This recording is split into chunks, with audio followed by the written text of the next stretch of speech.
Eh bien, bonjour à toutes et à tous, donc c'est Nova, et on se retrouve pour une nouvelle vidéo, sur un top 5 de mes animes préférés pour cette saison 2018, le début. Alors, bon, il faut savoir plusieurs choses avant de commencer cette vidéo.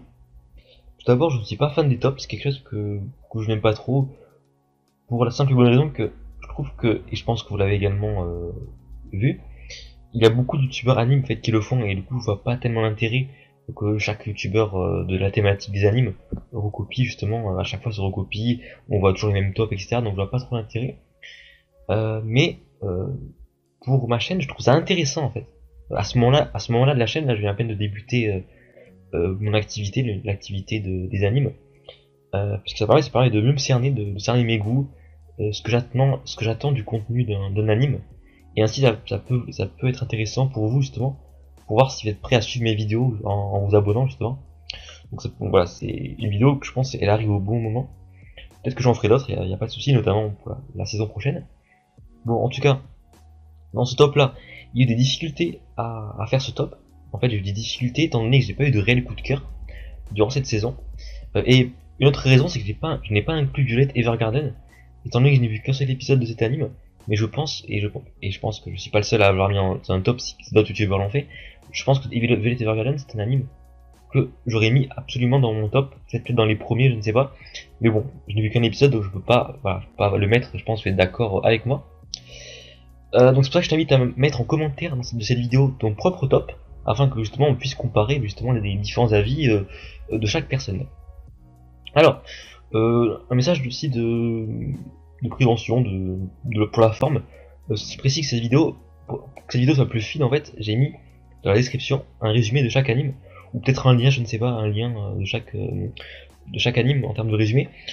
En tout cas, voilà, la description, pour que ça aille plus vite, dans la description, toutes les infos des animes, et également mon Discord dans la description, afin d'avoir plus de proximité avec le youtubeur, pour qu'on puisse échanger nos avis, ou si vous avez des questions.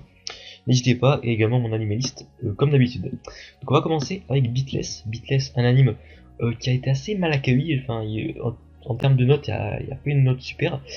Alors, je trouve également, c'est pour ça que je l'ai mis en 5ème position, un anime qui je trouve il est là pour passer le temps, en fait. C'est un anime, il n'y a rien de spécial. La thématique, la thématique pente elle est quand même assez bonne. On retrouve les robots, le futur, ce qui pourrait se passer, c'est quand même quelque chose actuel, je veux dire, enfin, c'est quand même un thème qu'on retrouve souvent, mais un thème qui est intéressant, on va dire. Après, je regarde cet anime parce que je pense que la fin sera quand même assez épique. Je pense qu'on nous amène vers ça. Sinon, les graphismes sont bons, notamment les yeux de la meuf là dans l'épisode 1. Et on sent qu'il peut faire réfléchir justement sur la place des robots et les sentiments. Est-ce qu'ils ont des sentiments, les robots, etc. Enfin voilà, c'est une thématique assez classique mais toujours intéressante à aborder. Bon, ensuite, alors deuxième, Darling in the Franxx. Alors, je vous invite à voir la vidéo que j'ai fait sur Darling in the Franxx, la vidéo critique, de l'impact de cet anime sur justement l'avenir des animes. Mais pour faire simple, je dirais que cet anime m'a quand même assez intéressé, dans le sens où, comme avec Beatless, je sens qu'il peut y avoir quelque chose d'énorme en fait pour la fin, un événement, quelque chose de fou. Et je trouve que ces deux animes ont beaucoup de similitudes. J'aurais pu également mettre Overlord saison 2, mais je préfère quand même Darling in the Franxx, étant donné que, comme pour la plupart, je trouve que la relation entre les deux personnages est quand même assez intéressante, même si un peu surcotée. Voilà. Bon, en troisième position, j'ai mis Fate Extra. Je sais pas si vous connaissez, alors, bon, malheureusement, je n'ai pas joué au jeu Fate Extra. Il y a un jeu qui est, si vous n'êtes pas au courant, et on m'a dit que, mais de toute façon, je m'en serais douté, mais on m'a dit que le jeu est est beaucoup mieux, en fait, il est beaucoup plus détaillé. Alors, pourquoi la raison est simple, en fait, c'est que, dans l'anime, en fait, on comprend pas ce qui se passe. Voilà, les événements, ils s'enchaînent un petit peu, on n'a pas un fil direct, on n'a pas un fil directeur, en fait, on sait pas vers où on va, les événements s'enchaînent. Il y a d'autres événements qui se terminent rapidement, on sait pas pourquoi. On sait pas trop où on va en fait, on sait pas trop où on va dans cet anime. Contrairement au jeu apparemment. C'est pas que je l'ai mis en troisième position.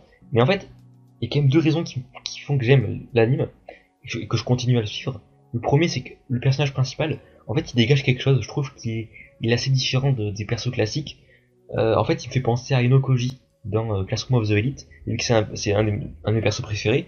Et bien c'est pour ça que je l'ai mis en troisième position, donc c'est vraiment, voilà, encore une fois c'est un top personnel. Donc c'est dans sa manière d'être, etc. Et également son pouvoir qui m'intrigue, je vous laisse regarder.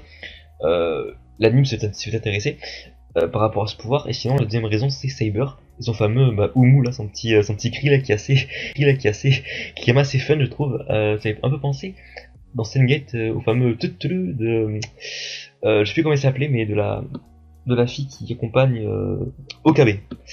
Alors, en quatrième position, Citrus.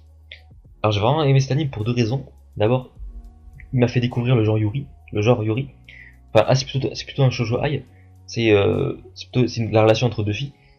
Donc à partir de là, en fait, j'ai pu voir plusieurs animes avec cette thématique. Et donc, ce que j'aime bien, notamment avec Citrus, en fait, c'est l'évolution de la relation.